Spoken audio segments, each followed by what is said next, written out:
Borderline personality disorder. I covered everything on BPD, I believe, at the end of season 3. Like a shot of Zeus's anus hole, an idea comes. An idea comes from Zeus's anus hole. But today, we're going to talk about something I've never talked about, ever. It's actually something I'd never even thought about, ever. In case nobody knows what a favorite person is, every borderline has one. The favorite person puts the line in borderline. This video is on what it's like to be a borderline who has no favorite person. A borderline cannot survive without their favorite person. Who's going to be the line in borderline if you don't have a favorite person? You'll have no line. What is a borderline without a line? They're just a border. Borderlines will often trade out favorite people. You can be a favorite person for a while, and then one day you'll realize you're no longer that borderline's favorite person. You've been fired without being notified. And it'll probably be the greatest day of your life because they won't want anything to do with you. They just don't care about you that much anymore. Once you stop being that favorite person, you get downgraded to just normal people well, maybe you're higher than normal people because normal people are like poor people. They're insignificant and have no use. There, that's the easiest way to explain it. Favorite people are like the rich and the powerful, the Elon Musks, out there. So you go from being like, Mark Zuckerberg or whatever to just being a poor person. If you've been fired from the position, then you did something that really upset the borderline, that made them feel abandoned or that they were about to be abandoned. And then you got to win that trust back, and good luck on that.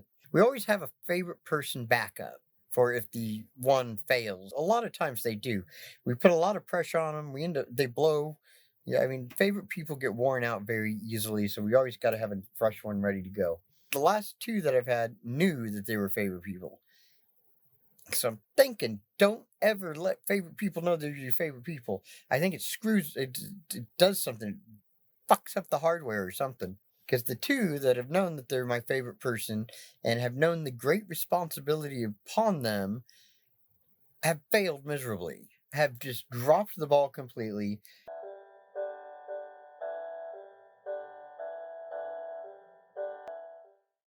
Garbage day! Huh? No!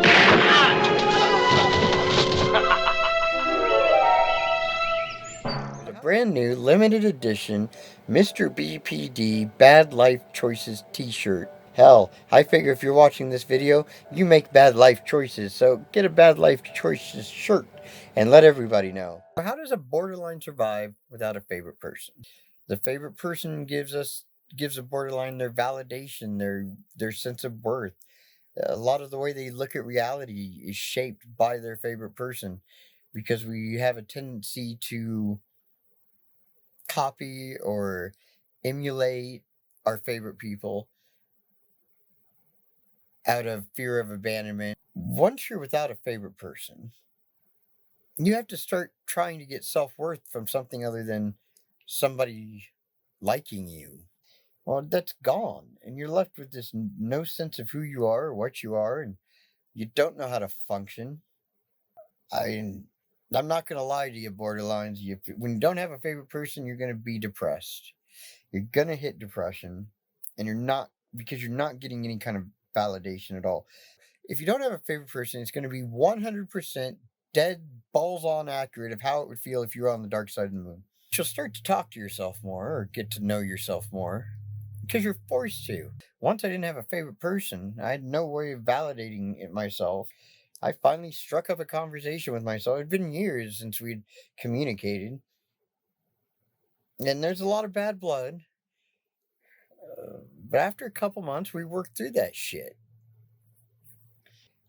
My favorite person, though, is me. Which is something unheard of for a borderline too, to have the favorite person be themselves, because we don't like ourselves. We can't stand ourselves. Now, does this get me kicked out of the whole borderline community? No. I'm still worried I'm going to abandon myself. I'm just taking on the responsibilities of the favorite person as well. I got to be the border and the line. When left with no favorite person, I think a borderline will either spiral completely out of control into drugs or powdered donuts, sex, or they'll find another favorite person, or worst case scenario, they'll have to patch things up with themselves and they'll have to be their own favorite person. Yeah, I had to teach myself how to shit. Nobody taught me how to shit. Now I've had to teach myself how to be a favorite person, and I've had to teach myself how to love myself because at the end of the day, I'm the only one that gives a shit about me and the only one that can't leave me. I would like to know all of your thoughts on favorite people. If it's possible for a borderline to be their own favorite person, or if that's just some bullshit I made up. Also, I'm planning on walking across America with all of your help. Together, we are going to fund some kind of research project involving BPD. What is it going to be? No idea. But the great thing is, we get to come up with it together. This is all going to be funded by donations. You can donate through PayPal. There's a link in the description below. If you'd like to become a patron and see exclusive videos only on Patreon, there's a bunch of free videos over there too. So, you can go to Patreon, to my Patreon page, and watch videos for free. They're not all paid videos. If you've not yet hit that subscribe button, please do so. Because we're going for 3,000 subscribers, 100,000 subscribers, and then we're taking over the world. That's right, we're taking over the world one subscriber at a time. So please hit that subscribe button.